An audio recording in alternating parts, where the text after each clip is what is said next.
क्या आप बता सकते हैं ये लोग क्या बातें कर रहे हैं? И Донецкие, и Луганские, и наши силы спецопераций. Diese speciale machten die later die Kommandogroepen. 我从小在这里生活，也在这里念书。 На ваш вопрос сразу скажу, никто кроме них. Sanibonani igama lami uhalala sibongo ngokash. يعني أولا هناك خلافات على أكثر من ملف.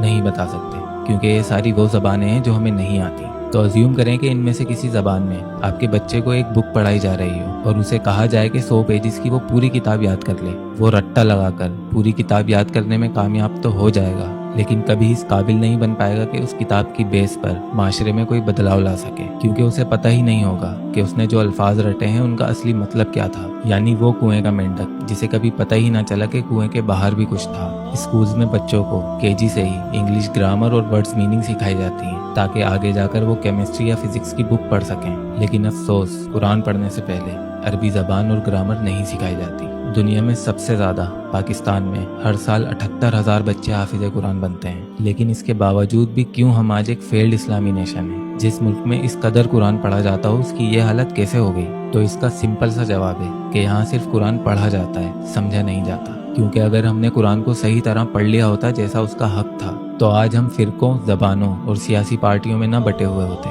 क्योंकि कुरान का बुनियादी काम ही है इंसान के दिमाग को खोल देना, उसे कुएं के बाहर की ज़िंदगी का तसव्वुर देना, उसे एहसास दिलाना कि अगर ज़िंदगी का मतलब सिर्फ खुद की ज़ात और जन्नत के ख्वाबों में गुम होकर रहना था, तो आसपास दूसरे इंसान पैदा ही क्यों किए जाते? आपको क्या लगता है, अगर हमारे टॉप पॉलिटिशियंस और आर्मी के जर्नलों ने कुरान को सही तरह पढ़ लिया होता तो वो इस तरह दूसरों का हक मारकर अपने असासे बनाने में ज़िंदगी बर्बाद करते? कुरान का सबसे बड़ा मौजज़ा ही ये है कि ये हर इंसानी दिमाग के कंपैटिबल है, चाहे उसे 10 साल का बच्चा पढ़े या 70 साल का बूढ़ा, कोई मुस्लिम पढ़े या नॉन मुस्लिम, डॉक्टर पढ़े या डाकू, साइंटिस्ट पढ़े या हलवाई, इसमें सबके लिए उसकी अकल के मुताबिक खैर है। कुरान इंसानी दिमाग को खोल कर रख देता है। तो अगर आपके मौलाना साहब आपको डायरेक्ट कुरान पढ़ने से रोक रहे हैं तो वो इसीलिए है कि वो डरते हैं कि कहीं अगर आपका दिमाग खुल गया तो आपका हाथ उनके गिरबान पर होगा। हम अपनी जन्नत की लालच में बच्चों को हाफिज़ कुरान बना तो देते हैं, लेकिन इससे उसके किरदार और तबीयत पे कोई फ़र्क नहीं पड़ता जिससे वो इस माशरे में कोई तब्दीली ला पाता।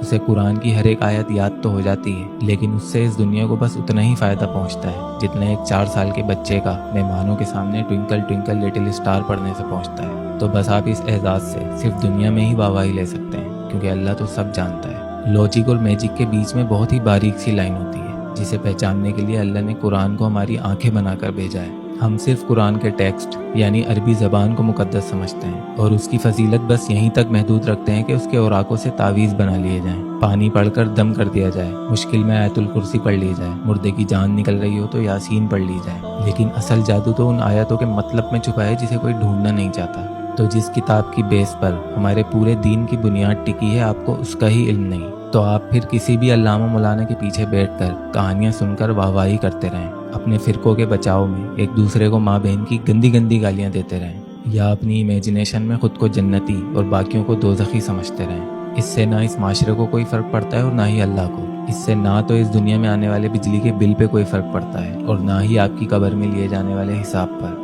अगर आपको बात का मतलब ही नहीं पता तो कोई अरबी आपको गालियाँ ही क्यों ना दे रहा हो, आप उसे भी दुआएं समझकर आमीन आमीन करते रहेंगे। अरबी ज़बान कुरान के उतरने से पहले से मौजूद है। जादू सिर्फ ज़बान में होता तो कुफ़ारे मक्का भी तो अरबी बोलते थे, फिर क्यों जुल्म किए उन्होंने मेरे नबी पर। इस ज़बान की वैल्यू इसीलिए बढ़ी क्योंकि इसमें कुरान उतरा और ये मेरे नबी सल्लल्लाहु अलैहि वसल्लम की ज़बान थी।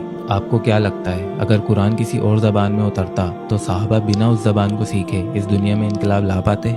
नहीं, आप सल्लल्लाहु अलैहि वसल्लम पहले उनको वो ज़बान सिखाते और फिर कुरान सिखाते। तो वैल्यू अरबी ज़बान की नहीं बल्कि उस ज़बान में उतरे कुरान के अल्फाजों के मतलब की है, जिसमें कायनात के वो राज छुपे हैं जिन्हें डिकोड कर नॉन मुस्लिम्स आज तरक्की कर रहे हैं। और हम अपने बच्चों को ज़ोर ज़बरदस्ती डंडे के ज़ोर पर हाफिज़े कुरान बनवाकर अपनी जन्नत सीधी करने में लगे हुए हैं। किसी आम किताब को भी आप बिना मतलब के रट्टा लगाकर पढ़ें तो दुनिया आपको बेवकूफ़ कहेगी। तो हम तो तारीख़ इंसानियत के सबसे कीमती और नायाब लिटरेचर के साथ ऐसा कर रहे हैं। तो क्या असल गुस्ताख़ रसूल हम खुद नहीं हैं? 78,000 के बजाय अगर हमने 10 बच्चे भी ऐसे बना दिए होते जिन्होंने कुरान को अपने कल्ब में उतारा होता, तो कुरान की ये ताकत है कि वो 10 लोग ही काफ़ी होते इस पूरे मुल्क में इनकलाब लाने के लिए। तो पूरा कुरान बिना समझे रट्टा लगाने से बेहतर है कि आप कोई एक सूरत लें, वो किस वक्त नाजिल हुई, उस वक्त सरकमस्टांसिस क्या थे, ये सब चीज़ें दिमाग में रखकर जब आप तर्जुमे के साथ पढ़ना शुरू करेंगे تو آپ باقاعدہ محسوس کریں گے کہ آپ کا دماغ کھلنا شروع ہو چکا ہے، اور پھر آپ باقی کا قرآن